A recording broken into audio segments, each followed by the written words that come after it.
Pagi itu, Laut Jawa terlihat tenang. Ombak berayun lembut, seakan tak menyimpan rahasia apapun. Di kejauhan, berdiri megah sebuah kapal penumpang besar, KM Tampomas II, kebanggaan pelayaran Indonesia pada masanya. Di dalamnya, terdapat ribuan penumpang keluarga, jemaah haji yang baru pulang, pekerja, pedagang, dan anak-anak yang bersemangat kembali ke kampung halaman. Suasana digeladak penuh canda dan harapan. Sebagian penumpang menikmati angin laut. Sebagian lainnya tertidur setelah perjalanan panjang dari Arab Saudi. Tidak ada yang menduga bahwa hari itu akan menjadi salah satu babak paling kelam dalam sejarah maritim Indonesia. Menjelang siang, ketika matahari mulai meninggi, tanda-tanda bahaya muncul. Dari ruang mesin, terlihat asap tipis mengepul. Awalnya, tidak ada yang menyadari. Namun beberapa menit kemudian, asap itu berubah menjadi pekat. Suara teriakan awak kapal menggema, memberi peringatan bahwa telah terjadi kebakaran di ruang mesin. Dalam sekejap, kepanikan mulai merambat dari satu dek ke dek lainnya. Kompor dan peralatan panas di ruang mesin memicu api yang menjalar cepat. Para awak kapal berusaha memadamkannya, tetapi kobaran itu sudah terlalu besar. Angin laut memperburuk keadaan. Api merayap ke atas, menghanguskan kabel dan seket-sekot yang seharusnya menahan panas. Sementara itu, alarm bahaya berbunyi, memanggil semua orang menuju titik kumpul.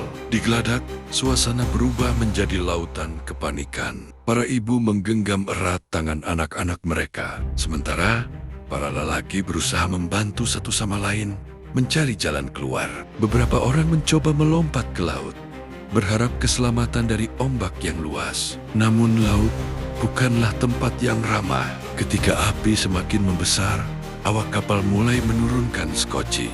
Namun jumlah skoci jauh dari cukup untuk menampung seluruh penumpang yang mencapai ribuan orang. Situasi semakin genting.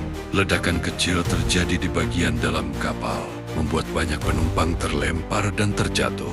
Jeritan, doa dan tangis bercampur menjadi satu.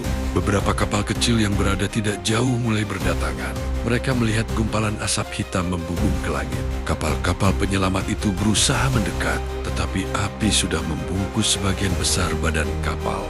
Ombak yang bergelombang membuat proses evakuasi semakin sulit. Meski demikian, para nelayan dan awak penyelamat tetap berusaha sekuat tenaga, mengangkat satu persatu korban yang dapat dijangkau. Sementara itu, di bagian belakang kapal, seorang awak bernama Hasan terus berteriak memanggil penumpang untuk menuju sekoci yang tersisa. Tubuhnya penuh jelaga dan luka bakar ringan. Namun, ia tidak berhenti. Dengan suara parau, ia memandu para ibu, anak-anak, dan lanjut usia untuk turun terlebih dahulu. Keberaniannya menyelamatkan banyak nyawa, tetapi ia sendiri tak pernah keluar dari gelombang api yang melahap kapal itu. Menjelang senja, KM Tampomas II akhirnya tenggelam perlahan-lahan, seperti sebuah raksasa besi yang menyerah pada takdir. Asap hitam menembus langit, menyisakan bau hangus dan kesedihan mendalam. Ratusan orang berhasil diselamatkan, tetapi ratusan lainnya kehilangan nyawa menghadikannya. Salah satu tragedi laut terbesar dalam sejarah Indonesia. Di daratan, keluarga korban menunggu dengan doa yang tak putus. Ketika kabar tiba, duka menyelimuti banyak rumah di seluruh Nusantara. Namun dari tragedi itu, lahirlah pelajaran besar tentang keselamatan pelayaran, manajemen risiko, dan pentingnya kesiapan dalam menghadapi bahaya. Tragedi kapal Tampomas II bukan hanya tentang kehilangan, tetapi juga tentang keberanian, solidaritas, dan upaya manusia bertahan di tengah amukan laut dan api.